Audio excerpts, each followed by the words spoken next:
বিয়ের আসরে নিজের বউয়ের জায়গায় একটা পতিতাকে দেখে মাথায় আকাশ ভেঙে পড়ল আরুষের। ইম্পসিবল। এই মেয়ে একটা পতিতা। আমি কিছুতেই একে বিয়ে করতে পারবো না। বলেই গলা থেকে ফুলের মালা খুলে ফেলে দিল আরুষ। আরুষের মুখে পতিতা কথাটা শুনে চমকে গেল বিয়েবাড়ির সবাই, সেই সাথে বিয়ের কোণে মৌ। কিছুক্ষণ বাদেই যার সাথে তার জীবন বেঁধে দেয়া হবে সে তাকে পতিতা বলে ডাকছে। আরুষের রিয়াকশন ছিল খুবই ভয়ঙ্কর। মৌয়ের বাবা মা অবাক হয়ে যায়, তাদের হবু জামাই তার মেয়েকে পতিতা বলে ডাকছে। আরুষের মা বাবা আরুষকে থামার জন্য বিভিন্নভাবে চোখ রাঙিয়ে যাচ্ছে। ছেলের হাত চেপে ধরে সাইডে নিয়ে গিয়ে আরুষের বাবা বলেন, আমাদের মান সম্মান কি সব শেষ করে দেবে তুমি? তোমার বিয়ে করার ইচ্ছা ছিল সেটা আগে বললেই পারতে। এভাবে পাবলিক প্লেসে একটা মেয়ের মান সম্মান নিয়ে টানাটানি করছো কেন? এই অধিকার তোমার নেই আরশ।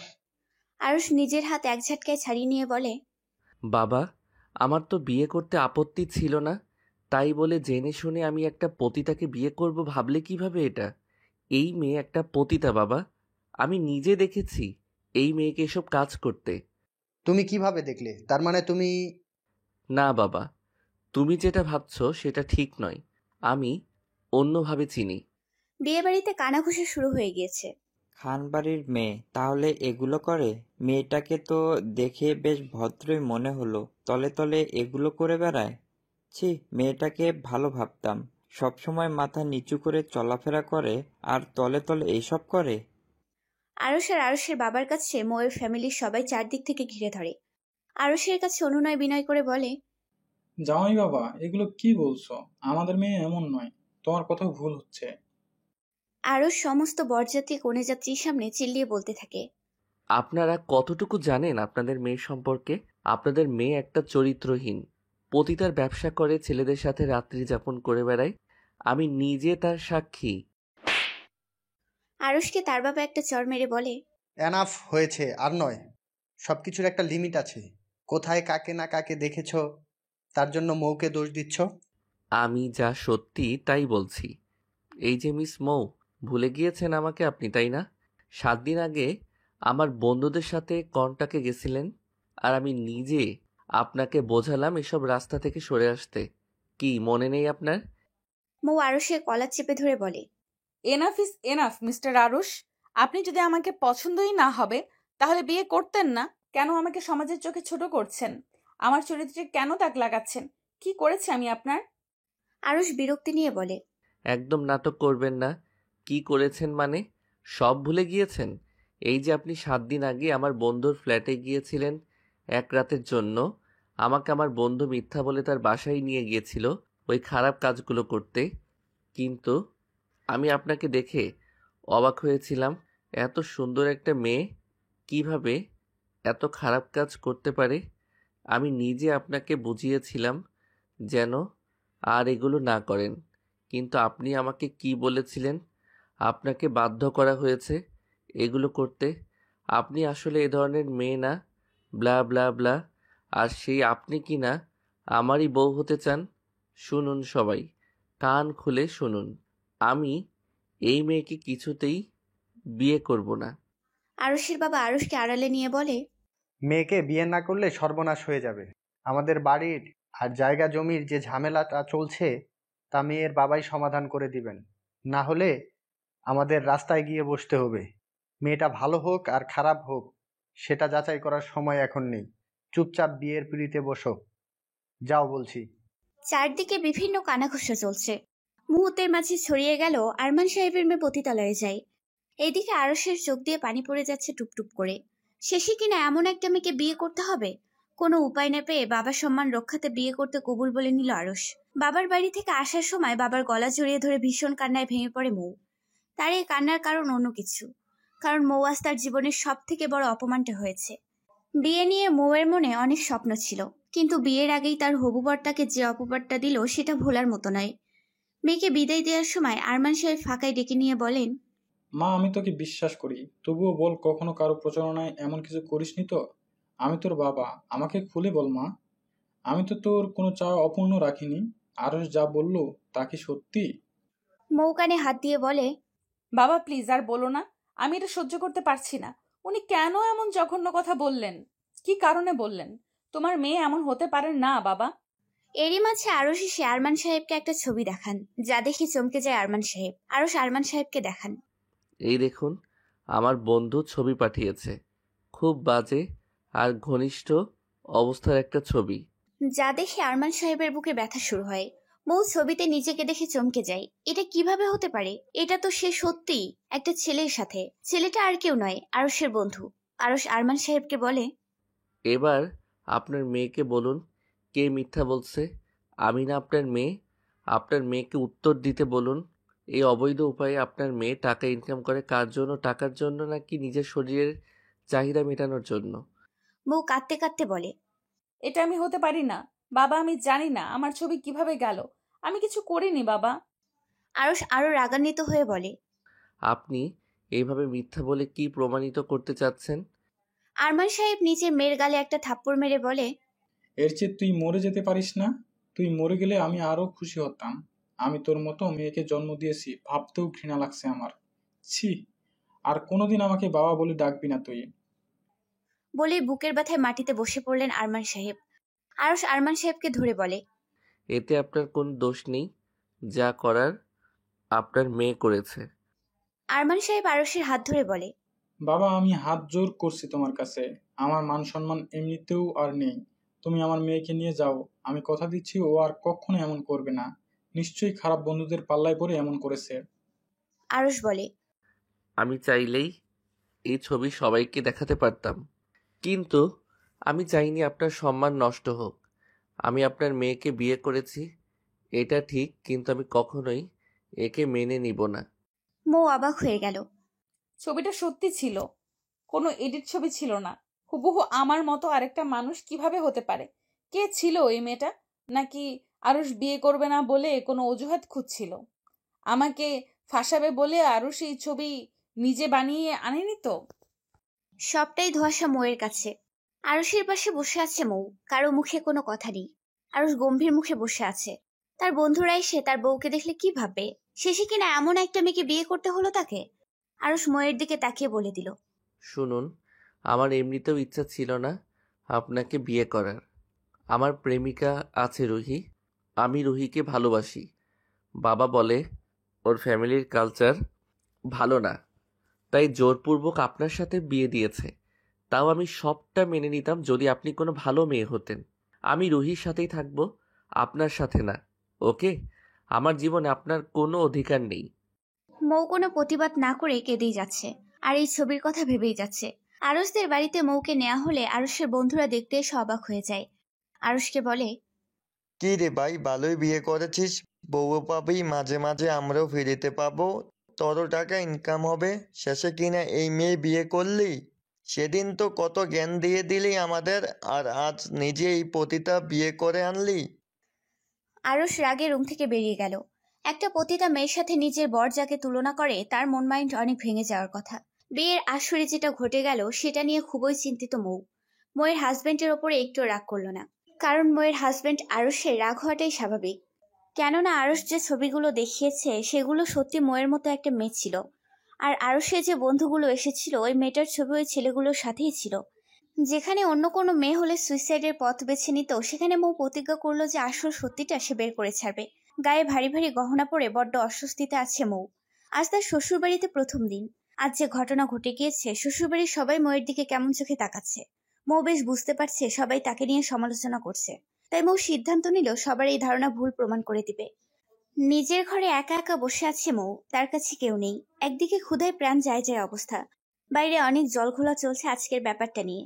তাই নতুন বউয়ের খোঁজ খবর আর কেউ নিচ্ছে না। আরশের বাবাকে আত্মীয়রা সবাই ধরেছে টাকা আর ক্ষমতা পাওয়ার লোভে এমন একটা বাজে মেয়েকে সে বউ করে বাড়িতে এনেছে। আরশের বাবাকে যে যা পাচ্ছে তাই বলে যাচ্ছে। এদিকে ময়ের চিন্তা হচ্ছে তার বাবাকে নিয়ে। শেষমেশ তার বাবাও তাকে ভুল বুঝলো। আরশ বাড়িতে তার মা বাবার সাথে প্রচন্ড রাগারাগি করছে। সে বাড়ি থেকে বেরিয়ে যাবে। আরশ ব্যাগ গুছিয়ে রওনাও হলো। এমন সময় মৌ আরশের সামনে গেলে আরশ বলে, এই পতিতা, বেরিয়ে যা আমার বাড়ি থেকে। আমি তোকে বউ বলে মানি না। আমি সহ্য করতে পারছি না তোকে। কেন আমার জীবনটা নষ্ট করলি? তুই এই বাড়িতেই থাক, আমি চলে যাচ্ছি। মৌ কোমরে শাড়ি পেঁচিয়ে বলে, কি ভেবেছেন কি? আপনার মানা আর না মানায় এখন আর কিছু যায় আসে না। এটা কি সিনেমা পেয়েছেন নাকি যে বিয়ের পর বলছেন বিয়ে মানবেন না? আপনি মানলেও আমি আপনার বউ, আর না মানলেও। হিন্দি মুভি নাকি বাংলা মুভি, কোনটা দেখে এগুলো শিখেছেন? এইসব ন্যাকা ন্যাকা সিনেমার ডায়লগ বাস্তবে কাজে লাগবে না। বিয়ে মানবেন না বললেই হয়ে গেল? শুনুন, আমার সাথে বেশি বাড়াবাড়ি করবেন না। এমনিতেই লোকসমাজে আমার মান সম্মান বলে কিছু রাখেননি। যেখানে চারদিকে মানুষ আমার বাবাকে বলতো মৌয়ের মতো মেয়ের বাবা হওয়ার ভাগ্যর ব্যাপার, সেখানে আপনি আমাকে কলঙ্কিত করে চলে এসেছেন।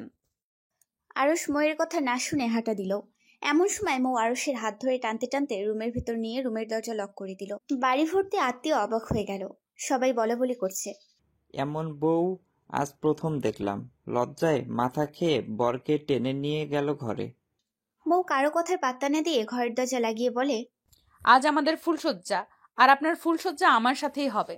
আর হ্যাঁ, ন্যাকামি করে এটা বলার প্রয়োজন নেই যে আপনি সোফাতে ঘুমাবেন বা ফ্লোরে। আমার সাথে এই খাটেই ঘুমাবেন। সেটা না হলে গলায় দড়ি দিয়ে এই ফ্যানের সাথেই ঝুলে সুইসাইড নোট লিখে রেখে দেব, বুঝলেন? কোনো সিনেম্যাটিক ডায়লগ দিবেন না। Mister Aarush, I love you. না মানে আগে ভালোবাসতাম না, বাট এখন থেকে বাসি, আর ভীষণ ভালোবাসার চেষ্টা করব। কারণ আপনি আমার স্বামী, তাই আমার আপনাকেই ভালোবাসা উচিত, আর আপনারও আমাকেই ভালোবাসা উচিত। আন্ডারস্ট্যান্ড?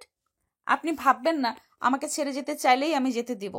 কালেমা পড়ে বিয়ে পড়েছি, ছেড়ে দেওয়ার জন্য নয় মিস্টার। আরুষ অবাক হয়ে গেল। কোথায় ভেবেছিল সে তার বউকে ধমকে রাখবে, উল্টো তার বউ তাকে ধমক দিল। আরুষ ভেবেছিল মেয়েটা ভয়ে চুপসে যাবে, কিন্তু হলো পুরোটাই উল্টা। আরুষকে অবাক হয়ে তাকিয়ে থাকতে দেখে মৌ বলে, লিসেন, কি ভাবছেন আমি কেমন টাইপের মেয়ে, তাই তো?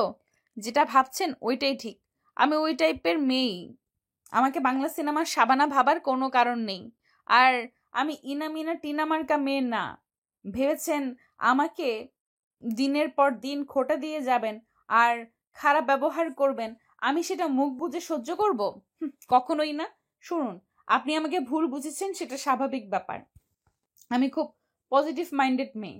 এতে আপনাকে কোনো রূপ দোষ ত্রুটি দিব না। আমি আপনার জায়গায় আমি থাকলেও এমনভাবেই রিয়্যাক্ট করতাম।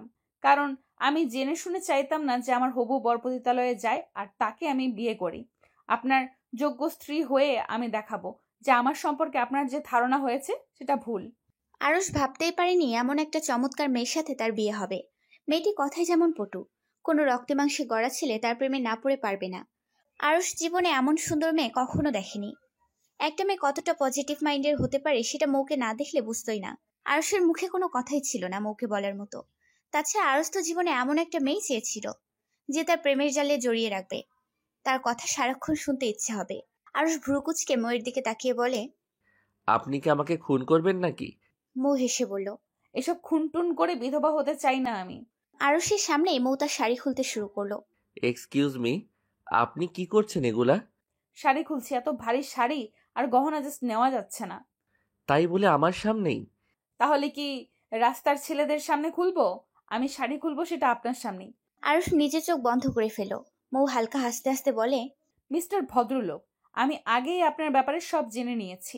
আপনার সামনেই কিছু পরার না থাকলেও যে খারাপ নজর দিবেন না সেটা আমি জানি। শুধু একটু দুষ্টুমি করার জন্য এটা করা।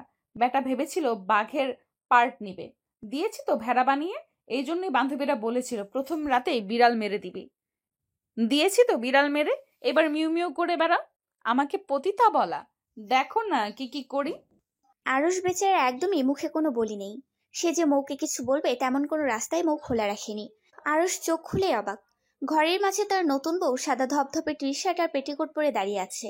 মৌ নিজের চুল হাত খোপা করতে করতে বলে, কি দেখছেন দেখুন, আমি রাতে টি শার্ট ছাড়া ঘুমাতে পারি না। এটা নিশ্চয়ই আপনার টি শার্ট। আপনাকে জিজ্ঞাসা না করেই পরে নিলাম। কাল আমাকে কয়েকটা টি শার্ট আর স্কার্ট কিনে দিবেন। আর আপনি কি এই শেরওয়ানি পরেই ঘুমাবেন নাকি? যান গিয়ে ফ্রেশ হয়ে আসুন। আরুষ ড্রয়ার থেকে একটা 3 কোয়ার্টারের গেঞ্জি নিয়ে ওয়াশরুমে প্রবেশ করলো। শাওয়ার ছেড়ে আরুষ ভেবেই যাচ্ছে, কি মায়াবী এই মেয়েটা, যেই মেয়েটাকে সহ্যই করতে পারছিল না, আর সেই মেয়েটা তার কথার জাদুতে আরশের মন বদলে দিয়েছে। যে মেয়েটা এত মিষ্টি করে কথা বলে, সেই মেয়েটা এত বাজে প্রফেশনে কিভাবে যেতে পারে? এই মেয়েটাকে তো যে কেউ ভালোবাসতে পারতো, তাহলে মেয়েটা কেন এমন কাজ করলো? মেয়েটার কথাগুলো এমন স্পষ্ট আর ক্লিয়ার, তাতে মনেই হয় না যে মেয়েটা অমন প্রফেশনের। এমন সময় কেউ একজন ঘরের দরজায় কড়া নাড়ল। মৌ গায়ে ওড়না পেঁচিয়ে দরজা খুলতেই আরুষের বন্ধুরা এসে হাজির। আরুষের বন্ধুরা মৌকে এমন পোশাকে দেখে অবাক। শীষ বাজিয়ে বলে, কি পতিতা, বিয়ে করার কি প্রয়োজন ছিল? তোমাদের কি আবার সংসার লাগে নাকি? এমনিতেই তো সব পাও তোমরা, কারুর বউ হওয়ার যোগ্যতা আছে নাকি তোমার? আর এর মতো ভালো ছেলের কপালে এই জুটলো, আজ আবার হবে নাকি আরেকবার ফুলটুসি? মৌ ঠাস শব্দে আরুষের বন্ধুর গালে একটা থাপ্পড় মেরে দিল। আরুষের বন্ধুর গালে ঠাস করে চড় মেরে দেওয়ার সাথে সাথে চমকে যায় আরুষের বন্ধু উল্টা মৌয়ের গালে চড় মারতে গেলে মৌ হাত ধরে ফেলে। আরুষ ওয়াশরুম থেকে বেরিয়ে দেখে মৌ ওর বন্ধুর হাত ধরে রেখেছে। আরুষ বিষয়টা দেখে অবাক হয়ে যায়।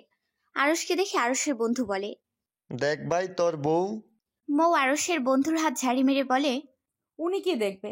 ওনাকে ডাকছেন কেন? ওনাকে নালিশ দিবেন আর উনি আমাকে মেরে বাড়ি থেকে বের করে দিবেন? কি এতক্ষণ কি বলেছিলেন? আমি পতিতা? আমার সংসারের প্রয়োজন নেই, বিয়ের প্রয়োজন নেই, আপনার বন্ধুর জীবন নষ্ট করেছি? প্রথম কথা, আমি পতিতা নই। আর দ্বিতীয় কথা, যদি ধরেই নেই আমি পতিতা, তাহলে আপনি কি? আপনি কি দুধে ধোয়া? একটা মেয়ে পতিতা কিভাবে হয় যদি আপনার মতো ভদ্রলোকরা তাদের কাছে না যায়? একটা পতিতা অবশ্যই তার পেশা ছেড়ে দিত যদি আপনার মতো ভদ্রলোকরা তাদের কাছে না যেত। একটা মেয়ে টাকার জন্য একটা ছেলের সাথে সময় কাটালে তাকে পতিতা বলে, আর একটা ছেলে টাকা দিয়ে সময় কাটালে তাকে কি বলে? উত্তর দিন, তাকে কি বলে? একটা মেয়ে পতিতা হলে সেই মেয়েটির সাথে রাত কাটানো ছেলেগুলোকে পতিতা বলে। আমার যদি বিয়ে করার রাইট না থাকে, আপনাদের কিভাবে রাইট থাকে? আমার যদি সংসার করার না সাজে, তাহলে আপনাদের কিভাবে রাইট থাকে? লজ্জা করে না আপনার একটা মেয়ের সাথে রাত্রি যাপন করে এসে সেই মেয়েকে পতিতা বলে উপদেশ দিতে? আরুষের বন্ধু বলে, তাই বলে আমার গায়ে হাত তুলবে তুমি?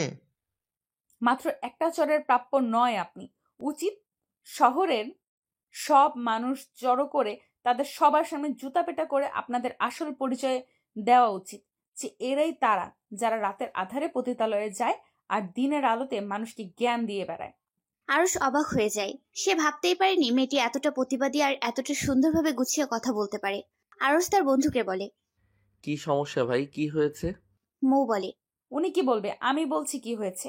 উনি আমাকে ওনার সাথে থাকার প্রস্তাব দিয়েছে, যার জন্য ওনাকে থাপ্পড় মেরেছি, যার জন্য উল্টা উনিও আমাকে মারতে চেয়েছিলেন।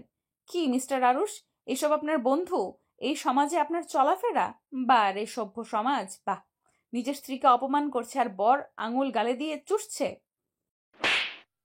আরুষ ওর বন্ধুর গালে আরেকটা থাপ্পড় মেরে বলে, এখান থেকে বের হ। আমি ভাবতেও পারিনি তোরা এমন প্রস্তাব দিতে পারবি।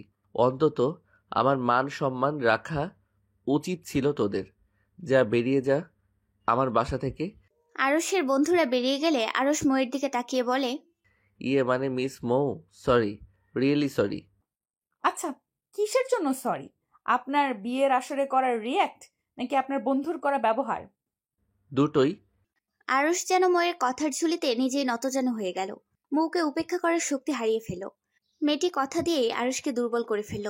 মৌ আরুষকে বলে, মিস্টার আরুষ, জানেন আমার সমাজে আমার খুব সম্মান ছিল। সবাই বাবাকে বলতো আপনার মেয়ে একটা লক্ষ্মী মেয়ে। এমন মেয়ে থাকলে আর কিচ্ছু লাগে না। জানেন এখন আমার সমাজ আমাকে চরিত্রহীনা বলে জানে। তারা জানে আমি একটা মুখোশধারী, আমি পতিতা। আমার চরিত্রে এই তকমা যে ভুল প্রমাণ, সেটা করার মতো উপযুক্ত প্রমাণ আমার কাছে নেই। আমি যে নির্দোষ সেটা প্রমাণের জন্য সঠিক প্রমাণ আমার হাতে নেই। জানেন তখন খুব অসহায় লাগে যখন চারদিকে মানুষ দোষারোপ করে। দোষ না করে দোষী হতে হয়। আরুষের হঠাৎ খুব খারাপ লেগে উঠল। সে নিজের অজান্তে কোনো ভুল করে ফেলেনি তো? এমন তো হতেই পারে হুবহু দেখতে একই রকম দুইটা মানুষ, কিন্তু না, চেহারায় যে সেম মিল। ভাবতে ভাবতে আরুষ আর মৌ ঘুমিয়ে গেল। খানিক পরে আরুষের ঘুম ভেঙে গেল। হঠাৎ আরুষের খেয়াল হলো তার পাশে শুয়ে থাকা ঘুমন্ত পরীটার দিকে। ডিম লাইটের আলোতে মৌয়ের ফর্সা শরীর দেখা যাচ্ছে। মেয়েটা মনে হয় এমনই ছটফটে থাকে সব সময়। ঘুমানোর স্টাইল দেখেই বোঝা যাচ্ছে। ওড়না বেড থেকে নিচে পড়ে আছে, গেঞ্জিটা খানিকটা উঁচু হয়ে আছে। আরুষ ময়ের পেটের শরীর খেয়াল করে দেখে। আরুষের মনে সন্দেহ হলো, একটা পেশাধারী পতিতা কখনো এমন হতে পারে না। তাদের শরীরে বিভিন্ন চিহ্ন ফুটে থাকে। ময়ের শরীর একদমই নিখুঁত। কেন যেন আরুষের মনে হচ্ছিল মেয়েটা যেন পতিতা না হয়, মেয়েটা যেন পবিত্র একটা মেয়ে হয়। হঠাৎ আরুষের খেয়াল হলো ময়ের গলা। ময়ের গলা একদম সাদা, কিছুই নেই। আরুষ সাথে সাথে তার ফোন বের করে পিকচার বের করলো, কারণ পিকচারে থাকা মেয়েটার গলায় বেশ বড় একটা জট ছিল, কালো দেখতে। আরুষ জিজ্ঞেস করেছিল, সে বলেছিল এটা তার জন্মদাগ। আরুষের কেমন জানি সন্দেহ হচ্ছে মনে মনে। মনে হচ্ছে কোথাও কিছু একটা গরমিল হয়েছে। হঠাৎ ময়ের ঘুম ভেঙে যায়। ঘুম ভাঙতেই লাফ দিয়ে উঠে যায়। মৌ তাকিয়ে দেখে কেউ একজন তার উপরে ঝুঁকে আছে। মৌ উড়ামুড়া দিতেই লোকটা সরে গিয়ে ওপাশ ফিরে শুয়ে পড়ে। মৌ বুঝতে পারে আরুষি ছিল, আর আরুষি মৌকে দেখছিল। মৌ ইচ্ছা করে আরুষকে জড়িয়ে ধরে। মৌ অজান্তে জড়িয়ে ধরে ভান ধরে।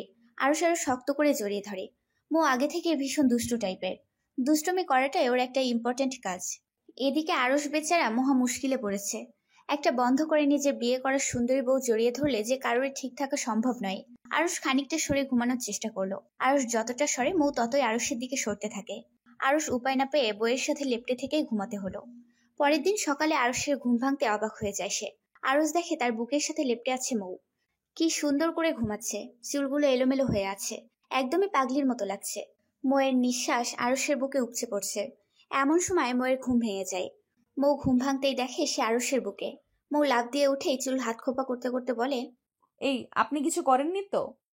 আরুষ কাঁচতে কাঁচতে বলে, কিছু করেছি মানে? কি কি বলছো এসব? না মানে যেইভাবে জড়িয়ে ধরেছিলেন, আর একটু হলে তো আমার দমই বেরিয়ে যাচ্ছিল। আমি না, আপনি জড়িয়ে ধরেছিলেন। দম তো আমারও বেরিয়ে যাচ্ছিল। আমি তো ঘুমের মাঝে অজান্তে জড়িয়ে ধরেছিলাম, আর আপনি যে ইচ্ছে করে জড়িয়ে ধরেছিলেন। এই যে না মিস, আপনি ধরেছিলেন। যান, এবার গোসল করে ফ্রেশ হয়ে বাইরে যান। এক্ষুনি আবার সবাই ডাকাডাকি করতে আসবে। অদ্ভুত, গোসল করতে যাব কেন? আপনি ঘুমের মাঝে কিছু করেননি তো? সত্যি করে বলুন বলছি, এই ছিল আপনার মনে? জি না, আমি ওই টাইপের ছেলে না। আমি কিছুই করিনি। কিন্তু বাইরের কেউ সেটা মানবে না। আজ আমাদের ফুলশয্যা। সো কিছু করি আর না করি সবাই এটাই ভাববে, আর 5টা দম্পতির মাঝে যা হয়েছে আমাদেরও তাই হয়েছে। বাইরে গেলে সবাই বিভিন্ন প্রশ্ন করবে। তার থেকে বেটার আপনি গোসল করে ফ্রেশ হয়ে একটা শাড়ি পরে বাইরে যান। তাহলে সবাই ব্যাপারটা নর্মালি নিবে। মৌ অবাক হয়ে যায়। এই কোন নিয়ম? কিছু করলেও ভাবে, না করলেও ভাবে। মৌ আরুষকে বলে, শুনুন, শাড়িটারি আমি পরতে পারবো না। আমাকে আপনার জিন্স আর গেঞ্জি দিন। আমার জিন্স আপনার হবে? হবে মানে? দৌড়াবে? হ্যাঁ, আপনি দৌড়াবেন। 5 ফিট 11 ইঞ্চি একটা ছেলের জিন্স আপনার পা থেকে মাথা পর্যন্ত হবে। আমি ছেলে হলে আমিও অতটাই লম্বা হতাম। মেয়ে মানুষ হিসেবে ঠিকই আছি। না হয় আপনার থেকে একটু শর্ট, বটি দিয়ে জিন্সের নিচ থেকে কেটে নিব। আপনি জিন্স কাটবেন, তার থেকে আপনি আমার একটা হাফ প্যান্ট পরুন, এটাই বেটার হবে। কি? আমি হাফ প্যান্ট পরবো, তাও আবার আপনার? ছে ছে ছে, মানুষ কি বলবে আমায়? এই যে নতুন বউ, জিন্স পরলে মানুষ কি ভাববে? আপনাকে শাড়িই পরতে হবে। আমি শাড়ি পরতে পারি না। অবশেষে কি বউয়ের শাড়ি পরানোর দায়িত্ব নিতে হবে? বলেই মাথায় হাত দিয়ে দাঁড়ালো আরুষ, আর মৌ গিয়ে শাওয়ার ছাড়লো। মৌ ওয়াশরুম থেকে টাওয়াল দিয়ে মাথা মুছতে মুছতে বেরোলো। মৌয়ের চোখে মুখে মহা বিরক্তি। কিভাবে এখন সে শাড়ি পরবে? একটা মেয়ে হয়ে শাড়ি পরতে পারে না, এটা মানুষকে বললেও হাসাহাসি করবে। তাছাড়া এমনিতেও তাকে নিয়ে সমালোচনার শেষ নেই এখন। মৌ ভেবে নিয়েছে তাকে কেউ কিছু বললে সে সঠিক উত্তর দিবে। মৌ বাইরে বেরিয়ে দেখে আরুষও তাওয়াল পেঁচিয়ে দাঁড়িয়ে আছে। আরুষ গোসলের আগে তাওয়াল পরেই গোসল করে। এর তার রোজকার অভ্যাস। এখন ঘরে বউয়ার সাথে খানিকটা অস্বস্তিতে পড়তে হয়েছে আরুষকে। মৌ আরুষের দিকে তাকিয়ে বলে, এই যে হ্যালো, আপনার কোনো লজ্জা নেই তাই না? এইভাবে আমার সামনে জাস্ট টাওয়াল পেঁচিয়ে দাঁড়িয়ে আছেন, গায়ে শর্ট গেঞ্জি কিছুই নেই। বলেই মৌ মাথা থেকে তাওয়ালটা আরুষের গায়ে ফেলে দিয়ে বলে, এটা গায়ে পড়ুন। আরুষ ভ্রু কুচকে ময়ের দিকে তাকিয়ে বলে, এই যে মিস সুন্দরী, আমি কি আপনার মতো মহিলা নাকি যে আমাকে সব ঢেকে ঢুকে রাখতে হবে? আমি ছেলে মানুষ, একটা শর্ট প্যান্ট পরলেই চলে। মৌ কোমরে হাত বেঁধে বলে। তাহলে কি আমি মহিলা? আরুষ ডান ভ্রু উঁচু করে বলে, তাতে কোনো সন্দেহ আছে মিস বউ? কি বললেন? মিস বউ? ও সরি, আমি মিস মৌ বলতে চাইছিলাম। আর কি গালতিছি, বউ ডেকে ফেলছি। থাক, আর এইভাবে সরি ডাকা লাগবে না, মিস্টার উরস। কি বললে? উরস? ইয়াক, এই পোকার মতো জঘন্য পোকা আর নেই। এত এক্সাইটেড হবেন না। আমি আরশই বলতে চাইছিলাম, বাট উরস হয়ে গিয়েছে। এটা গালতি সে হয়ে গিয়েছে। এক্সাইটেড হব না তো কি হব? যেভাবে দাঁড়িয়ে আছেন আমাকে কি স্থির থাকতে দিচ্ছেন আপনি? কেন? আমি কি করেছি আপনাকে? আরুষ চোখ ইশারা দিয়ে মৌকে দেখিয়ে বলে, তাকিয়ে দেখুন নিজের দিকে কিভাবে আছেন। মৌ জাস্ট পেটিকোটের ব্লাউজ পরে দাঁড়িয়ে আছে। চুল দিয়ে টুপটাপ পানি পড়ে ব্লাউজের পুরোটাই ভিজে গিয়েছে। গলা মুখ সব পানিতে ভিজে আছে। মৌ যে তাড়াহুড়োতে ওড়না ছাড়া বেরিয়েছে সেটা খেয়ালই নেই। আরশ বলে, এভাবে ভিজে জ্বর ঠান্ডা লাগাবেন, পরে কষ্ট আপনি নিজেই পাবেন। ঠিকভাবে চুলও মুছতে পারেন না দেখছি। আরশ একটু একটু করে ময়ের দিকে এগিয়ে গিয়ে ময়ের দেওয়ার তাওয়াল দিয়ে ময়ের চুলের পানি মুছে দিতে দিতে বলে, এভাবে দাঁড়িয়ে থাকলে সব সভ্য ছেলে অসভ্যভাবে এক্সাইটেড হয়ে যাবে। শাড়িটা পরে নিন। আমি শাড়ি পরতে পারি না যে। আমি সাহায্য করছি, আপনি চুপ হয়ে দাঁড়িয়ে থাকুন। আরশ বিছানায় থাকা লাল টকটকে সুতি শাড়িটা নিয়ে মৌকে পরিয়ে দিতে থাকে। আরশ বলে, কি হলো, এভাবে নড়ছেন কেন? মৌ বলে, সুরসুরি দিচ্ছেন কেন আপনি? আরশ বলে, বাবা, মানুষের এত সুরসুরি থাকে, আপনাকে না দেখলে বুঝতাম না। দেখুন এবার ঠিকঠাক আছে কিনা। মৌ অবাক হয়ে যায়। সে মেয়ে মানুষ শাড়ি পরতে পারে না, অথচ আরশ ছেলে মানুষ তাকে শাড়ি পরিয়ে দিচ্ছে। শাড়ি পরানো শেষ হলে মৌ আরশকে অজান্তে জড়িয়ে ধরে। Thank you. আরশ চমকে যায়। এভাবে হুট করেই তাকে মৌ জড়িয়ে ধরবে ভাবতেই পারেনি। মৌ আরশকে ছেড়ে দিয়ে বলে, কিছু মনে করেননি তো? আমার বেস্টিকে আমি খুশি হলেই জড়িয়ে ধরতাম। আরশ বলে, আর কাকে কাকে জড়িয়ে ধরেছেন? কাউকে না, শুধু বেস্টিকে। না, আবার রাস্তার কোনো ছেলের প্রতি খুশি হয়ে জড়িয়ে ধরেননি তো? আমাকে কি এমন হয়ে হয় আপনার? আপনি বড় হন তাই আপনাকে ধরলে পাপ নেই কোনো। এমন সময় আরশের ফুপু ডাকছে বাইরে থেকে। মৌ বাইরে গেলে আরশের ফুপু বলে, বাপের বাড়ি থেকে কিছু শেখনি? বিয়ের পরের দিন এত দেরি করে কেউ ঘুম থেকে উঠে? মৌ চুপ থাকার মেয়ে নয়। ফুপুকে বলে ওঠে, দেখুন, আমি আজ আরো খুব ভোরে ঘুম থেকে উঠেছি।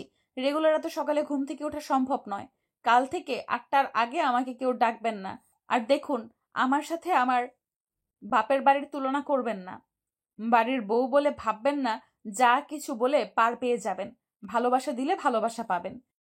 আরশের ফুফু তো আকাশ থেকে পড়ে বলে, এটা ঘরের বউ নাকি অন্য কিছু? মৌ বাইরে যাবার পর আরশ ময়ের ফোন চেক করে। ময়ের ফোনে কয়েকটা মেসেজ এলো। ময়ের বেস্টি পিকচারগুলো পাঠিয়েছে। আরশ পিকচারগুলো দেখে অনুশোচনায় ভুগছে। প্রতিটা ছবিতে তারিখ উঠে আছে। 10 জানুয়ারি, এই দিনেই তো মৌ তার বন্ধুদের বাসায় এসেছিল টাকার বিনিময়ে। একই সময়ে একটা মানুষ দুইটা জায়গায় কিভাবে থাকতে পারে? আরশের মনে আরো বেশি কৌতূহল বাড়তে থাকে। আরশের বিষয়টা বেশি খতিয়ে দেখতে ইচ্ছে হলো। আরশ ময়ের ফ্রেন্ডকে মেসেঞ্জারে কল দিল। আরশ একটা সালাম দিয়ে জানালো সে ময়ের হাজবেন্ড। আরশ ময়ের বান্ধবীর কাছে জানতে চাইল। এটা কিসের ছবি আর কোথা থেকে তোলা? ময়ের বান্ধবী জানালো তারা তাদের একটা বান্ধবীর বিয়েতে গেছিল সিলেট। সেখানে গিয়ে 7 দিন ছিল। আর তখনই ছবিগুলো ওঠানো। আরশের মাথায় যেন বাজ পড়ল। একই দিনে ঢাকা টু সিলেট 1 ঘন্টার মাঝে যাওয়া আসা সম্ভব নয়। কারণ সেদিন মৌকে ভাবা মেয়েটি আরশের বন্ধুদের সাথে কয়েকটা ঘন্টা ছিল। আরশের মাথায় কিছুই ঢুকছে না। আরশের মন সায় দিল সেদিনের মেয়েটি কোনোভাবেই মৌ ছিল না। তাহলে সেদিনের মেয়েটি কে ছিল? আরশের মনে বেশ কতগুলো প্রশ্ন জড়সড় হলো। তবে আরশের মনটা এখন বেশ ফ্রেশ লাগছে। তার ভাবনাটা হয়তো ভুল আর ঠিক এই মুহূর্তে ভাবতে ইচ্ছে করছে না আরশের। কারণ আরশ একটা রাতে মৌয়ের ভালোবাসার জালে জড়িয়ে পড়েছে। আরশ নিজের রুম থেকে বেরিয়ে এসে দেখে মৌ বারান্দায় চেয়ারে বসে আছে। আর বিভিন্ন মানুষ মৌকে দেখতে এসেছে। নতুন বউ হলে সবাই দেখতে আসবে, এটাই স্বাভাবিক ব্যাপার। মানুষজনের ঝামেলা কমে গেলে আরশের মা বাবা বলে, মা মৌ, আমার ছেলেকে ভুল বুঝো না। ও কিন্তু খুব ভালো। হঠাৎ তোমার মতো একটি মেয়েকে কোথায় দেখেছে আর তোমাকে ভুল বুঝেছে। তবে ও কিন্তু এতটা গদ্দপ না। নিজেই ঠিক ভুল বুঝতে পারবে আর সত্যিটা যাচাই করবে। আর তুমি ভেবো না, জমি ঠিক করার জন্য ছেলেকে প্রেশার দিয়েছিলাম তোমাকে বিয়ে করতে। এসব জমির কোনো ব্যাপারই ছিল না মা। শুধুমাত্র ছেলেকে বিয়ে করানোর জন্য এই মিথ্যা নাটকটা করেছিলাম। তোমাকে আমরা আগে থেকেই চিনি মা। তুমি অনেক ভালো মেয়ে, সেটা আমরা জানি। আমার ছেলেটার চরিত্রও অনেক ভালো। আর আমার ছেলের জন্য আমরা সঠিক মেয়েটাকেই এনেছি মা। তুমি আমাদের বৌমা না, আমাদের মেয়ে। আরশের মা ছেলের বউকে একটা চেন পরিয়ে দিল। আর মৌকে বলল, তুমি কিছু নিয়ে মন খারাপ করো না মা। মৌ আরশের বাবাকে বলল, কিন্তু আমার বাবা, উনি তো আমাকে ভুল বুঝছে। আরশের বাবা বলে, তুমি ভেবো না, তোমার বাবার সঙ্গে আমার কথা হয়েছে, ওইদিকে সবই ঠিক আছে। বলেই আরশের বাবা ময়ের বাবাকে কল দিয়ে ময়ের কাছে ফোনটা ধরিয়ে দেয়।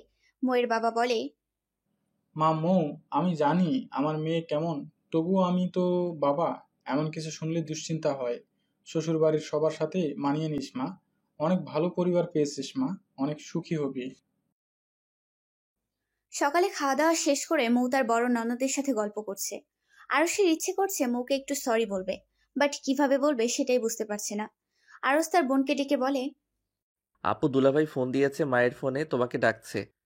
আরুষের বোন যাওয়ার পর আরুষ মৌকে বলে, আমার আপনার সাথে কিছু কথা আছে, রুমে চলুন।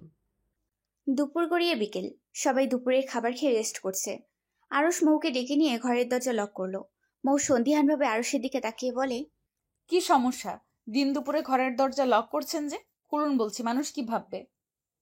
আরুষ বুকে হাত বেঁধে দাঁড়িয়ে আছে ময়ের দিকে তাকিয়ে। মেয়েটা নিছকে একটা বাচ্চা, কোনো ইগো বলে কিছুই নেই। থাকলে তার সাথে যে ব্যবহারটা করা হয়েছে, গাল নাক মুখ ফুলিয়ে কান্নাকাটি করত, বা আমার উপর এক আকাশ সমান অভিমান নিয়ে বসে থাকতো, বা রেগে থাকতো, তার মাঝে কিছুই নেই কেন? মেয়েটা বড়ই পাগলি টাইপের। এমন মেয়েরা সবসময় ভালো মনের হয়, আর ছেলেরা চট করেই এদের দুষ্টমির প্রেমে পড়ে যায়। মেয়েটার চোখে মুখে কি ভীষণ মায়া। এসব ভাবতে ভাবতে আরুষ কোথায় যেন হারিয়ে গিয়েছে। আর এই সুযোগে মৌ ঘরের দরজা খুলে ঘর থেকে বেরিয়ে যাওয়ার চেষ্টা করে। আরুষ সাথে সাথে হাতটা টেনে ধরে দরজার পিঠ গিয়ে দাঁড়ায়। মৌয়ের হাত ভর্তি চুড়িগুলো ঝনঝন করে বাজছে। মৌ নার্ভাস হওয়ার জন্য বারবার জিভ দিয়ে নিজের ঠোঁট ভেজাচ্ছে। আরুষ পূর্ণ দৃষ্টি নিয়ে তাকিয়ে আছে মৌয়ের ঠোঁটের দিকে। মৌ ব্যাপারটা বুঝতে পেরে আরুষকে বলে, এইভাবে হাত ধরে রেখেছেন, কি কোনো সমস্যা আপনার? এই যে মিস বউ, সরি মৌ, সারাদিন আমার সমস্যা না খুঁজে নিজের সমস্যা খুঁজো, তাহলে সব বুঝতে পারবা। পেতনিদের মতো নতুন বউ সারা বাড়ি পায়চারি করে বেড়াচ্ছ কেন? কোথায় একটু লজ্জা পেয়ে মাথা নিচু করে বসে থাকবা ঘরের এক কোণে, তা না ডাকাডাকি করে বেড়ানো লাগছে। এই যে ছাড়ুন বলছি, আমার ওসব লজ্জা টজ্জা কিছু নেই। এই বাড়ির সবাই খুব ভালো, তাই আমার লজ্জা লাগছে না। সবার মাঝে কি আমিও আছি? না, আপনি তো আস্তে একটা কি বিশ্রী ভাবে আমাকে অপমান করেছেন, কিচ্ছু ভুলিনি। রাগও আছে তোমার? নেই মানে? আপনি জানেন না তাই। আমার অনেক রাগ। এতটুকু পিচ্চি মানুষের কোথায় রাগ থাকে? শুনুন, দেখতে পিচ্ছি লাগলেও আমি অতটা পিচ্ছি না, যেমন ভাবছেন তেমন না। তাই না? দেখুন, কি বলতে ডেকেছেন তাই বলেন। কি ব্যাপার বাঘিনী, কাল যেভাবে ধমকাচ্ছিলে আমি তো ভয়ই পেয়ে গেছিলাম। আজ তাহলে এমন দুর্বল কেন? সামান্য হাত ধরেছি এতেই, আর অন্য কিছু করলে তো খুঁজেও পাওয়া যাবে না। দেখুন, আমি ঝগড়া করতে পারি, আমার সাথে ঝগড়া করে কেউ পারে না। পারলে হাত ছেড়ে মুখ চালান, দেখবো কে জিতে। আরুষ হাত ছেড়ে দিয়ে ময়ের ঠোঁট নিজের আয়ত্তে নিয়ে নেয়। দেয়ালে আটকে গিয়েছে মৌ, সামনে আরুষ। সামনে পিছনে কোথাও যেতে পারছে না। আরুষ ঠোঁট আটকে রেখেছে, মৌ কথা বলতে পারছে না। বেশ কয়েক মিনিট পরে ছাড়লো। মৌ ঠোঁট মুছতে মুছতে থুথু ফেলতে ফেলতে বলে, এই বিশ্রী মানুষ, এটা আপনি কি করলেন? ওয়াক্থু, আপনার গায়ে বমি করে দিব। আমি কি বমি দিয়েছি? তোমাকে যা দিয়েছি তা ব্যাগ দাও। আপনি আমার সাথে এই বিশ্রী কাজ কেন করলেন, আগে সেটা বলুন। অদ্ভুত, নিজেই তো বললে মুখ চালাতে, তাই চালিয়ে দেখালাম। আমি কি ওভাবে বলেছি নাকি? ঝগড়া করতে বলেছি। বলেই মৌর আগে কটমট করতে করতে রুম থেকে বেরিয়ে যেতে গেলে আরুষ আবার হাত টেনে ধরে বলে, যেটা বলতে ডাকা সেটা শুনবে না? আবার কি বললেন? এসো বিছানায় বসো, নিরিবিলি বলতে হবে কথাটা। আরুষ মৌয়ের হাত ধরে বলে, মৌ, আমি জীবনে মিথ্যা কথা বলি না, কোনো দুই নাম্বারিও করিনি কারোর সাথে। বিয়ের আসরে যেটা করেছি ভুল করেছি, ক্ষমা করার মালিক তুমি। আমি মাথা নত করছি যে আমার ভুল হয়েছে। কিন্তু মৌ, আমি যে একটা মেয়েকে দেখেছি সেটা সত্য ছিল। মেয়েটা হুবহু তোমার মতো কিভাবে হতে পারে? কিছু তো কাহিনী আছে। আমি চাইছি মেয়েটার সাথে দেখা করতে, আর তুমিও দেখা করো। তুমি নিজ চোখে দেখো কে এই মেয়ে মানুষ, তো হঠাৎ তোমাকেই ভাববে। তোমার গায়ে এই কলঙ্ক লেগে থাকুক, আমি সেটা মোটেও চাইছি না। আজ রাতে আমার সাথে যাবে, মেয়েটাকে ভাড়া করা হয়েছে। আসলে আমার বিয়ের আসরে রেগে যাওয়ার কারণ ও ছিল। আমি হঠাৎ ধাক্কা খেয়েছিলাম। বন্ধুদের সাথে রাত কাটানো মেয়ে কিভাবে আমার বউ হবে? আরুষ, আপনি এত ভাবছেন কেন? আপনার কোনো ভুল ছিল না। একটা সুস্থ মানুষ যেটা করে আপনি সেটা করেছেন। বিয়ের আগের দিন আপনার বোন আপনার সম্পর্কে অনেক কিছু বলেছিল। আমি তখনই শিওর ছিলাম বিয়ে করলে আপনাকেই করব। আপনি কতটা ভালো তার সব জেনে গিয়েছিলাম আগেই। আমি তো আপনার মতো নয়, প্রেমিকা ছিল তাই আমার দিকে আগ্রহ ছিল না। এটাও জেনে গিয়েছো প্রেমিকা ছিল? এই গুরুত্বপূর্ণ নিউজটা কে দিয়েছে শুনি? আপনার বোন দিয়েছে। তোমার তো দেখছি এই বাড়িতে বিভিন্ন নিউজ চ্যানেল সবই আছে, কোনো খবরই পড়ে নেই। তা কি কি বলেছে? বলেছে আমার ভাইয়ের একটা রিলেশন ছিল, ভাই তার জন্য বিশাল পাগল ছিল, কিন্তু মেয়েটা আস্ত একটা গরম খুন্তির ছ্যাঁকা দিয়ে চলে গিয়েছে। আমার ভাই রোজ ঘুমের ওষুধ খাইতো, মাতাল হয়ে বাড়িতে ফিরতো, সারাদিন এক্স এক্স করে কাঁদতো, দাড়ি গোফ কাটতো না, একটা দেবদাস হয়ে গিয়েছিল সে। এগুলো বলেছে সিরিয়াসলি? আমার এক্স আমার জন্য এখনো পাগল আছে, আমি বিয়ে করিনি তাই, আর আমাকে ছ্যাঁকা দিয়েছে? অদ্ভুত কথা সব। তাহলে বিয়ে করেননি যে? ওর চরিত্রে সমস্যা ছিল বাবা বলল, আর আমিও দেখেছিলাম ওর চরিত্রের সমস্যা। তাছাড়া আমার অতটা সিরিয়াস রিলেশন ছিল না। বিয়ে করতে চাইছিলাম কিন্তু বাবা রাজি না, তাই করিনি। আর আমার মনের মতো অতটা ছিল না। এখনো ভালোবাসেন? মোটেও না। তার সাথে যেটা ছিল ওইটাকে ভালোবাসা বলা চলে না, বুঝলে মিসেস? বুঝলাম। সেদিন সন্ধ্যায় আরুষ মৌকে নিয়ে বেরোলো। কোথায় নিয়ে যাচ্ছে আরুষ সেটা জানে না। মৌ আরুষের পিছু পিছু যাচ্ছে। মৌ জানতে চাইলে আরুষ বলে, বন্ধুর বাসায় যাচ্ছি। মৌ আরুষের পিছ পিছ রওনা হলো। মৌ বায়না ধরলো সে খালি পায়ে হাঁটবে। তার অনেক দিনের শখ রাস্তায় খালি পায়ে হাঁটবে, তাও রোড দিয়ে। রোড লাইটের আলো রাস্তায় চকচক করছে। শহরে বিভিন্ন মানুষের মাঝে খোলা আকাশের নিচে হাঁটছে আরুষ আর মৌ। মৌ মাঝে মাঝে লাফ দিয়ে রাস্তার পাশে লাগানো বিভিন্ন ফুল গাছ থেকে ফুল ছেঁড়ার চেষ্টা করছে। বারবার ব্যর্থ হওয়ায় আরুষ মৌকে উঁচু করে ধরল। মৌকে উঁচু করে ধরার সময় পেট থেকে শাড়ি সরে যায়। আরুষ দুষ্টুমি করে পেটে ঠোঁট ছুঁয়ে দেয়। মৌ লাফ দিয়ে নেমে বলে, কি হলো? আরুষ বলে, কি হলো আপু? এই শুনুন, আপনাকে কি আবার মুখ চালাতে বলা হয়েছে? আরুষ তার প্রচন্ড হাসি চেপে রেখে বলে, ওকে মুখ অফ। নিস্তব্ধ শহরে জনমানব শূন্যহীন রাস্তা। এই রাস্তায় খুব একটা মানুষ চলাচল করে না। কোথাও কেউ নেই। পাশাপাশি হাঁটছে মৌ আর আরুষ। তাদের জন্য নির্দিষ্ট কোনো গন্তব্য নেই। আনমনে হেঁটে চলেছে দুজন। ঝোপঝাড়ের মাঝে জোনাক পোকাগুলো জ্বলছে নিভছে। রাতের এই সৌন্দর্য যেন ভুলবার মতো নয়। মাঝে মাঝে দুই একটা জোনাক পোকা হাতে ধরে হাঁটছে মৌ। আরুষ ময়ের এই বাচ্চা মৌ দেখছে আর ময়ের প্রতি মুগ্ধ হচ্ছে। আরুষ বারবার ময়ের প্রেমে পড়তে বাধ্য হচ্ছে। ইচ্ছে করছে মৌকে জড়িয়ে ধরতে, কিন্তু সেই সাহসটা পাচ্ছে না। হঠাৎ করে গাছের একটা ডাল ভেঙে পড়ায় মৌ ভূত ভেবে ভয় পেয়ে এসে জড়িয়ে ধরে আরুষকে। এমন শক্তভাবে জড়িয়ে ধরে আরুষের শার্টের বোতাম একটা ছিঁড়ে মৌয়ের হাতের মাঝে চলে গেল। আরুষের শিরা উপশিরা যেন উষ্ণ ছোঁয়া বয়ে যাচ্ছিল। মৌ চোখ বন্ধ করে পড়ে আছে আরুষের বুকে। আরুষ নিজেই দুই হাত দিয়ে আগলে ধরে মৌকে। মাথায় হাত বুলিয়ে বলে, আমি আছি, ভূতেরও ভয় পাবে তোমাকে ভয় দেখাতে। আমরা চলে এসেছি প্রায়। ওই যে ওই নীল রঙের বিল্ডিংটায় যাব আমরা। চলো, আজ আশ্চর্য একটা জিনিস দেখবে তুমি। মৌ নিজেও জানতো না সে ঠিক কি দেখতে চলেছে। বিল্ডিংয়ে প্রবেশ করে আরুষ কলিং বেল চাপতেই দরজা খুলে দিল একটা মেয়ে। মৌ হুবহু তার মতো একটা মেয়েকে দেখে চমকে যায়, যেন তার প্রতিচ্ছবি দেখছে। আরুষও যেন মানসিক মহাতৃপ্তি পেল। আরুষের বউ যে সেই মেয়েটা না, সেটা ভেবে আরুষের মুখে হাসি ফুটল। মৌ এবং মৌয়ের মতো দেখতে মেয়েটি দুজন দুজনের দিকে তাকিয়ে আছে। দুজনই যেন চমকে গেল। কিভাবে সম্ভব হুবহু দুটো মানুষের মিল হওয়া? দুজন দুজনের দিকে একইভাবে তাকিয়ে আছে। মৌ আরুষের দিকে তাকিয়ে রইল। মৌয়ের ভঙ্গিমা এমন ছিল যে সে সত্যি আশ্চর্য হয়েছে। মৌ মেয়েটিকে বলে, কে তুমি? তুমি হুবহু আমার মতো দেখতে কিভাবে হলে? যমজ ছাড়া তো এমন হওয়া সম্ভব না।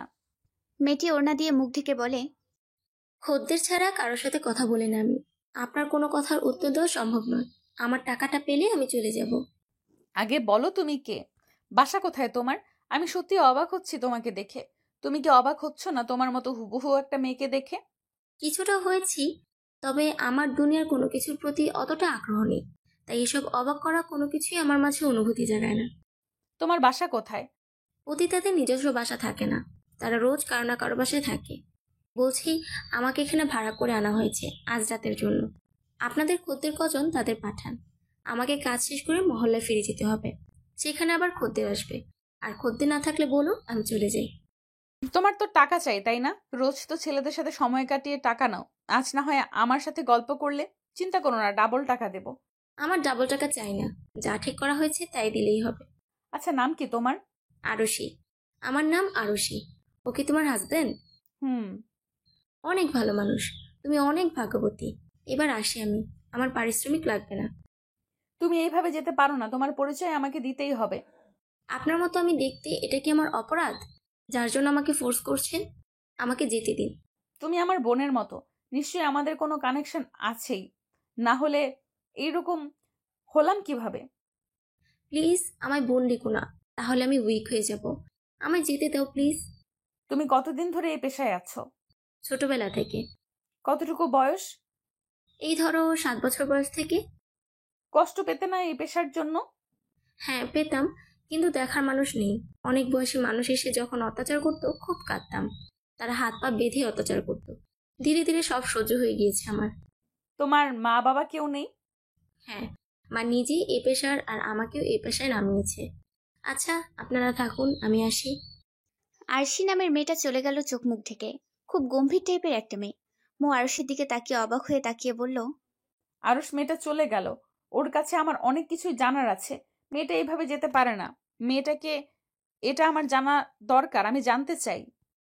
তুমি চিন্তা করো না, মেয়েটার ঠিকানা জেনেই এখানে টাকা দিয়ে এনেছিলাম। দেখেছো আমি কেন তোমায় ভুল বুঝেছিলাম? মৌকে খুব সন্দিহান দেখে আরশ বলে, চলো তোমার বাবার বাসায় যাই, তোমার বাবাও হয়তো চিন্তায় আছে। মৌ আর আরশ মৌদের বাড়িতে গেল। মৌ তার বাবাকে দেখেই জড়িয়ে ধরে বলে, বাবা, আমি তোমার খারাপ মেয়ে না বাবা, আমি কিছুই করিনি। আমার মতো হুবহু দেখতে আরেকটা মেয়ে আছে বাবা। মৌয়ের বাবা আরশির দিকে তাকাতেই আরশ একটা অমায়িক হাসি দিয়ে বোঝালো সব ঠিকঠাক আছে। মৌয়ের বাবা বলে, মা, জামাইকে নিয়ে ঘরে যাও। এমন সময় আরশের কিছু ফ্যামিলি ফটোর দিকে নজর যায়। আরশ 2টা বাচ্চার ছবির দিকে তাকিয়ে বলে, ওই বাচ্চা দুইটাকে? মৌয়ের বাবা বলে, আমার মেয়েরা, মৌ আর মৌসি। মৌসি ছোটবেলায় মারা যায়, ওরা দুজনে যমজ ছিল। মেয়ে দুইটা আমার প্রাণ ছিল, কিন্তু মৌসিকে বাঁচাতে পারিনি আমরা। আমরা আগে এমন একটা জায়গায় থাকতাম, সেখানে এক সময় খুব শিয়াল এর উৎপাত শুরু হয়। মৌ আর মৌসি এক জায়গায় ঘুমিয়েছিল, সেখান থেকে মৌসিকে শিয়ালে টেনে নিয়ে গেছিল। তারপর আমরা মৌকে নিয়ে ওখান থেকে চলে আসি। আরশ বলে, মৌসির লাশ পেয়েছিলেন? না, পাইনি। আমার মনে হচ্ছে মৌয়ের মতো দেখতে মেয়েটাই আপনার মেয়ে। কোনো না কোনোভাবে ও বেঁচে গেছিল। মৌ বলে, মেয়েটা যে বলল ওর মা এই পেশায়, তাই ও এই পেশায়। হয়তো সে জানেই না তার অতীতে কি ঘটেছিল। মৌয়ের বাবা বলে, আরশ আমার মেয়ের মতো দেখতে, কে সে? আমি তাকে দেখতে চাই, আমাকে নিয়ে চলো বাবা। আরশ বলে, চিন্তা করবেন না, পুলিশ নিয়ে যাব। আমার বন্ধু এসআই, আমি সবকিছু বলে রেখেছি। আমার আগেই সন্দেহ হচ্ছিল কিছু একটা গড়বড় আছে। মৌয়ের বাবা বলে, কিভাবে প্রমাণ করব সত্য আর মিথ্যা, কি আসল কি নকল? আরশ বলে, আপনি চিন্তা করবেন না, এখন ডিএনএ টেস্টের ব্যবস্থা আছে, খুব সহজেই প্রমাণ হয়ে যাবে সব। যমজ দুটো মেয়ের একটা নিখোঁজ হওয়াতে দীর্ঘদিন মানসিক যন্ত্রণায় ছটফট করেছেন মৌয়ের বাবা। সে জানে ছোটবেলায় তার মেয়ে মারা গিয়েছে। এতগুলো বছর পরে তার মেয়ের মতো আরেকটি মেয়ে আছে শুনে অস্থিরতা বেড়ে চলেছে মৌয়ের বাবার। সারা রাত ঘুম হয়নি তার। পরের দিন আরশ খুব ভোরে মৌ আর তার বাবাকে রেডি হয়ে নিতে বলল, কারণ আরশ সব রকম খোঁজখবর নিয়ে বেরিয়েছে। নির্জন পাহাড়ি এলাকা, চিকন সরু রাস্তা দিয়ে হেঁটে চলেছে মৌ, আরশ, মৌয়ের বাবা আর পুলিশ অফিসার। এই নির্জন এলাকায় কোনো মানুষ কিভাবে থাকতে পারে? এইদিকে তেমন কোনো মানুষের বাড়ি নেই। দূরে হলুদ কালারের একটা দোতলা বিল্ডিং দেখা যাচ্ছে। ঠিকানা অনুযায়ী এই বাড়িটাই সেই বাড়ি। মৌ আর আরশ বাড়িতে প্রবেশ করেই শুনতে পায় করুণ কান্নার সুর। ভিতরে একটি মেয়ে কাঁদতে কাঁদতে বলছে, কেমন মা তুমি? নিজের মেয়েকে আমার একটা বাজে রাস্তায় নামিয়ে দিয়েছ। আমার এসব ভালো লাগে না মা, আমি মুক্তি চাই। কেন আমার এই মুখটা মানুষকে দেখলে লুকিয়ে রাখতে হয়? কেন মানুষ আমাকে দেখলে দেহভোগের বস্তু মনে করে? আমার এই শরীরটা শুকনোও খাবে না মা। ছি, ঘেন্না লাগে আমার নিজের প্রতি। রোজ রাতে পুরুষ পাল্টাতে হয় আমাকে। আমার এই জীবনটা আমি আর চাইছি না মা। আমার জীবনে আমি একটা রঙিন বসন্ত চাই। এই রঙহীন জীবনটা আমার আর ভালো লাগে না। আমাকে তুমি মুক্তি দাও মা। এত টাকার প্রয়োজন কেন মা তোমার? আমাকে তো লেখাপড়া করালে আমি চাকরি করেও টাকা উপার্জন করতে পারতাম। কেউ একজন ঠাস শব্দে একটা চড় মেরে বলল, চাকরি করে ঠিক কত টাকা পেতি তুই? এখানে একটা ভালো কাস্টমার লাখ টাকাও দেয়। চাকরি করে মাসে 15-20 হাজার টাকা, তার বেশি তো পেতি না। খুব বুলি ফুটেছে না তোর? কেমন মা তুমি? মানুষের মা নিজের সন্তানের সম্মান রক্ষা করে, আর তুমি আমাকে মানুষের কাছে ঠেলে দাও।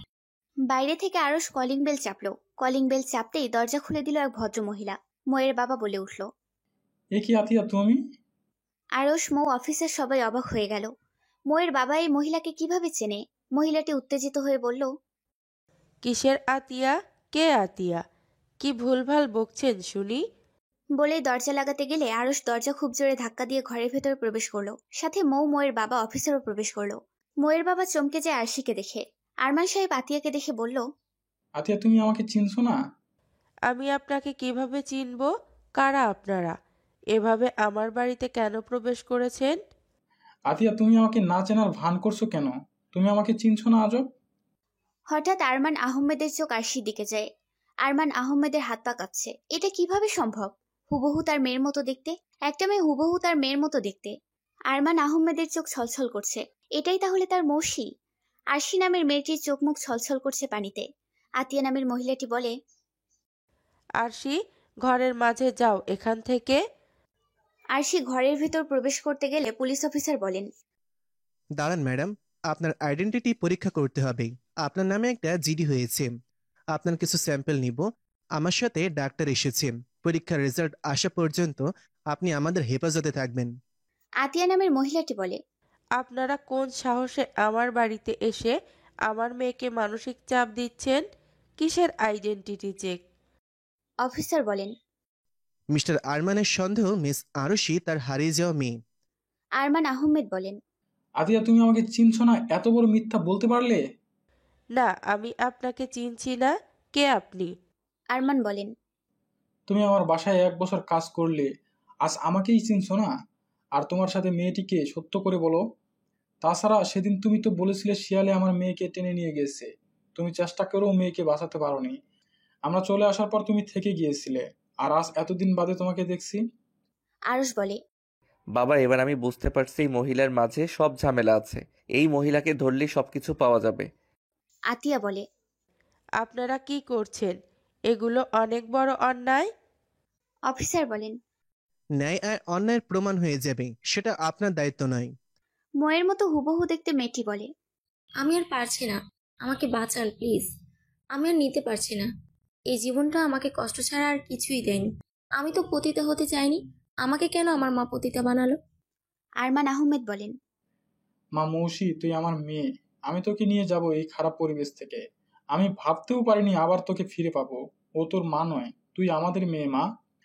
আরশি বলে, দেখুন, আপনাদের কোথাও ভুল হচ্ছে। আমি কিভাবে আপনাদের মতো ভালো মানুষের মেয়ে হব? অফিসার বলেন, ভুল আর ঠিক আমরাই বুঝে নেব মিস আরশি আর মৌসি। আপনাকে ডিপ্রেস লাগছে। আপনি প্লিজ মাথা ঠান্ডা করুন। 3 দিন বাদে ডিএনএ টেস্টের রেজাল্ট আসে। আরমান আহমেদের সাথে ম্যাচ করে। আতিয়াকে রিমান্ডে দিলে স্বীকার করে সে ইচ্ছা করেই এমন করেছে। সে একটা টিমের সাথে জড়িত। মেয়েদের কেনাবেচা করে এসব কাজে লাগিয়ে দেয়। মৌসিকে ইচ্ছাকৃতভাবে চুরি করে খুব কম বয়স থেকে এ পেশায় দেওয়া হয়েছে।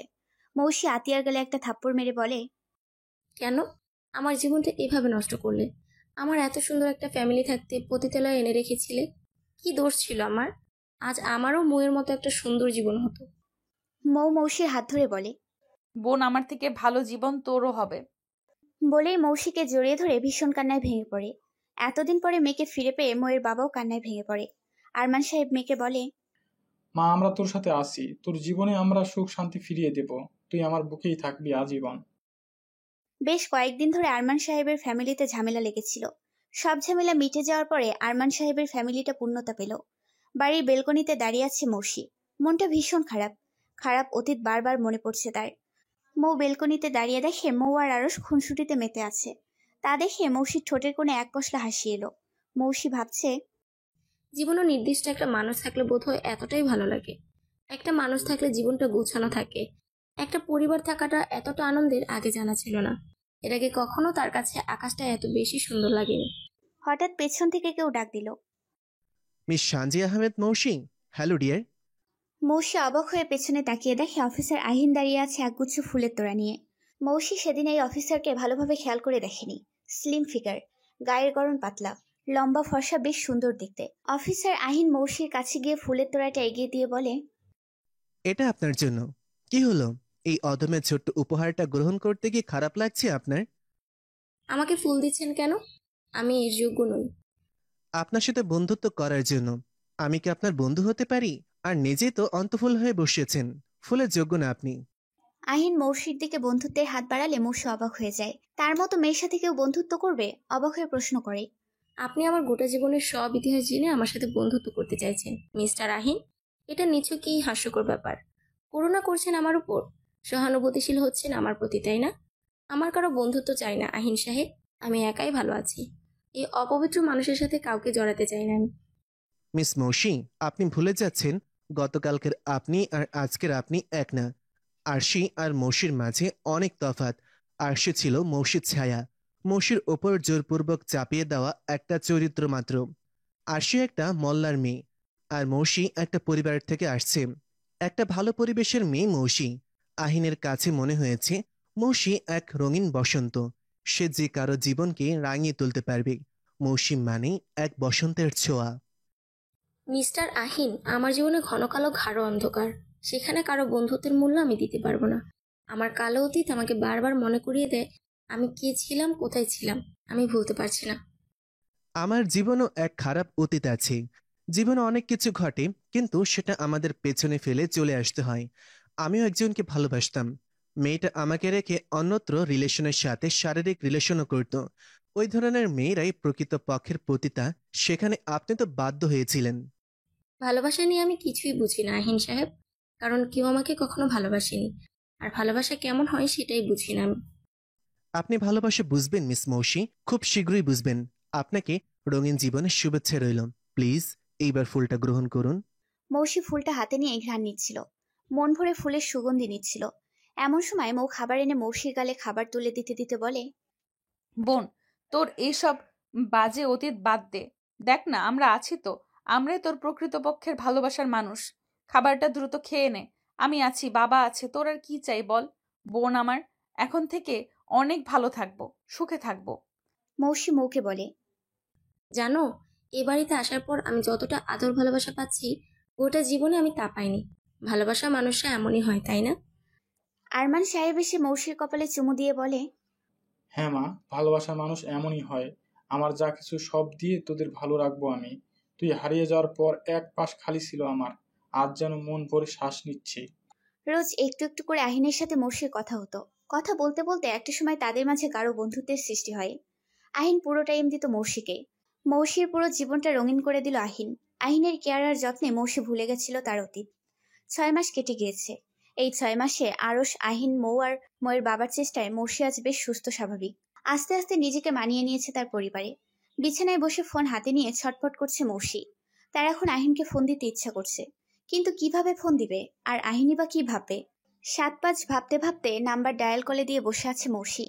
এমন সময় আরশ এসে বলে, কাকে মিস করছে আমার একমাত্র শালিকা? আপনাকে জিজু, শুধুই আপনাকে। হ্যাঁ তাই তো, ডায়াল কলে আহিন বাবুর নাম্বার দেখছি। এরই মাঝে মৌ এসে বলে, কে কাকে মিস করছে শুনি? আপনার বোন তার হবু জামাইকে মিস করছে বউ। আবার বউ ডাকছেন? বউকে কি কেউ চাচি ডাকে নাকি? আপনার খবর আছে আরুষ? হ্যাঁ তা তো থাকবেই, এতদিনে একটু ভালোবাসতে পারলে না, আর খবর। মৌসি হেসে দিয়ে বলে, নাও ইট রোমান্স টাইম আপু আর জিজুর। আমি এখন যাই। মৌ আরশকে বিছানায় ধাক্কা মেরে ফেলে দিয়ে বলে, এই যে হ্যালো, কিসের ভালোবাসা শুনি? এত ভালোবাসা দিচ্ছি তাও মন ভরছে না, তাই না? আরশ ময়ের হাত ধরে টেনে বিছানায় শুয়ে দিয়ে বলে, না ম্যাডাম, ভালোবাসাতে মন ভরবে না। মন ভরানোটা এত সোজা নয়। আমায় ভালোবাসেন আরুষ আপনি? তুমি কি এখনো এটা বোঝো না মৌ?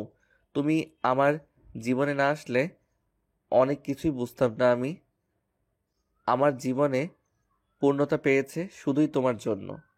মৌ আরশের বুকে মাথা রেখে বলে, পৃথিবীর সব শান্তি আপনার এই বুকেতে আছে। এইভাবেই বাকিটা জীবন কাটিয়ে দিতে চাই। মৌ আরশের সম্পর্ক ধীরে ধীরে আরো গভীর হতে শুরু হলো। আহিন আরমান সাহেবের কাছে বিয়ের প্রস্তাব পাঠালো। এ প্রস্তাবে আরমান সাহেব ভীষণ খুশি। মৌসির জীবন নতুন আলোতে ভরে উঠল। আহিন আর মৌসি একদিন সন্ধ্যায় তাদের বিয়ের শপিং এ বের হলো। দুজনে রিকশায় চুপি চুপি বসে আছে। আহিন মৌসির হাতটা শক্তভাবে চেপে ধরে বলল, মৌসি, ভালোবাসি তোমায়। এই আমাকে কি মন থেকে ভালোবাসতে পারবে? মৌসি বলে, তুমি তো জানোই আমার জীবনের সব। আমার ভালোবাসা কি তৃপ্তি দিবে তোমায় আহিন?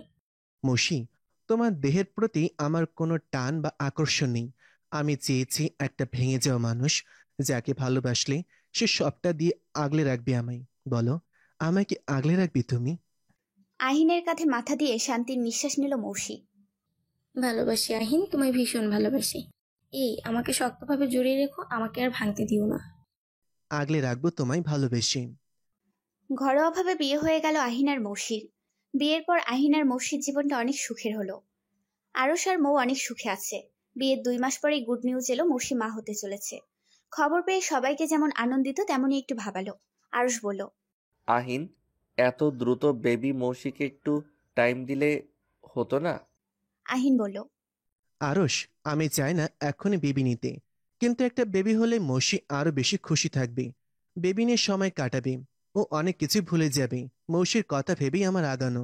আমি মৌসির সম্পূর্ণ অতীত ভুলিয়ে দিতে চাই, ওর জীবনে রঙিন বসন্ত দিতে চাই। কি ভয়ঙ্কর একটা জীবন ছিল মৌসির, ভেবেই কষ্ট লাগে। 10 মাস পরে মৌসির বেবি ডেলিভারি হলো। যমজ 2টা মেয়ে হলো। মৌসি আর মৌয়ের মতোই সুন্দর হয়েছে দেখতে। মৌ বেবি 2টাকে বুকের সাথে জড়িয়ে ধরে বলে, পুচকু 2টা, আমি তোদের বড় আম্মা।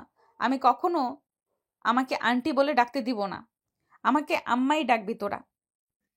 2টা বেবি নিয়ে মৌ আর মৌসির দিন কেটে যায়। আরশ আর আহিন যেন ওদের 2টা বাবা। মৌসি ভুলে গিয়েছে ওর অতীত বাচ্চাদের সাথে সময় কাটাতে কাটাতে। বেবিদের বয়স 2 বছর হলে মৌয়েরও একটা ছেলে হলো। ওদের এই 3টা ছেলে মেয়ে নিয়ে জীবন বসন্তের মতোই রঙিন আর সুন্দর হয়ে উঠল।